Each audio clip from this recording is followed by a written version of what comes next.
Assalamualaikum warahmatullahi wabarakatuh. Halo sahabat semua. Pernahkah kalian mendengar apa itu Zionisme? Sebuah gerakan besar yang tidak hanya terkait di bidang politik, namun juga berdampak besar bagi kemanusiaan dunia, terutama terhadap rakyat Palestina. Di video kami kali ini, kita akan membahas secara singkat apa itu Zionisme, sejarahnya, dan dampak Zionisme terhadap dunia, serta membahas kepedulian masyarakat terhadap isu besar tersebut. Kemudian kita juga akan membahas langkah ke depannya untuk dapat meningkatkan kesadaran dan empati masyarakat terhadap perjuangan negara Palestina. Pertama, kita akan membahas latar belakang dan sejarah Zionisme.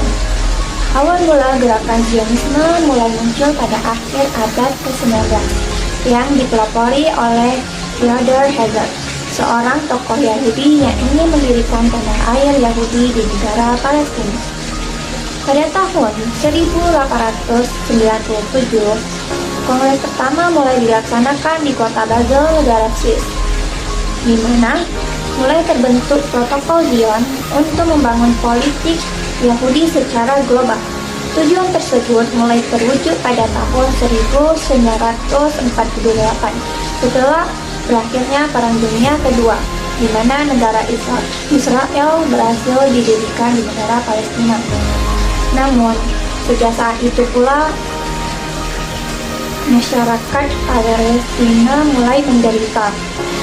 Mereka kehilangan rumah mereka, tanah air mereka, dan hingga kini konflik yang terjadi di Gaza dan tepi barat belum menemukan jalan damai. Dalam Islam, melakukan penindasan terhadap manusia adalah kezaliman besar. Al-Quran menuntun umat untuk menegakkan keadilan dan menolak penjajahan. Dalam surah Al-Maidah ayat 82 menyebutkan bahwa umat Yahudi dan Nasrani tidak akan rela hingga mereka masuk ke dalam agama mereka. Namun, agama Islam tidak akan mengajarkan kebencian terhadap etnis dan agama. Yang ditolak adalah kezaliman dan penindasan. Karena itu, menentang Zionisme berarti menolak ideologi penjajahan, bukan berarti membenci umat Yahudi. Selanjutnya bagian 3, kesadaran mahasiswa terhadap isu Zionis. Sebuah penelitian yang dilakukan oleh mahasiswa Universitas Syahkuala meneliti bahwa bagaimana tingkat kesadaran mahasiswa terhadap isu Zionis Israel. Hasilnya menunjukkan bahwa sebagian besar mahasiswa memiliki kepedulian yang cukup tinggi terhadap isu Zionis Israel. Namun, sebagian besar informasi yang didapat bersumber dari media sosial yang sayangnya tidak selalu akurat. Masih banyak mahasiswa yang belum benar-benar memahami akar sejarah konflik ini.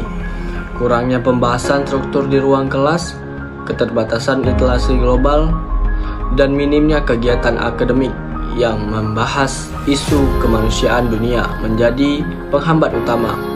Beberapa faktor lain yang memengaruhi rendahnya kesadaran mahasiswa antara lain, yang pertama ada kurikulum kampus yang lebih fokus pada isu global.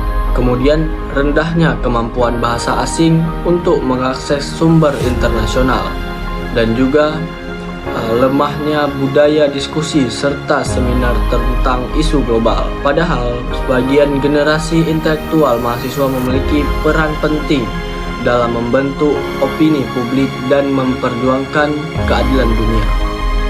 Kita masuk ke bagian yang kelima, yaitu strategi meningkatkan kesadaran mahasiswa terhadap isu Zionisme dan Palestina. Langsung saja, yang pertama, kesadaran itu dapat dibangun melalui integrasi dalam kurikulum pendidikan. Seperti isu Zionisme dan konflik Palestina, itu bisa kita masukkan ke dalam mata kuliah. Contohnya mata kuliah agama, sejarah dunia, dan juga mata kuliah hubungan internasional. Mengapa? Jadi tujuannya agar mahasiswa dapat memahami permasalahan ini dari berbagai sudut pandang, baik dari segi politik, segi sosial, maupun segi kemanusiaan. Kemudian, yang kedua itu kita bisa melalui penyelenggaraan seminar dan juga diskusi ilmiah. Dengan menghadirkan dosen, pakar politik internasional, dan juga tokoh kemanusiaan, mahasiswa dapat memperluas pemahaman mereka.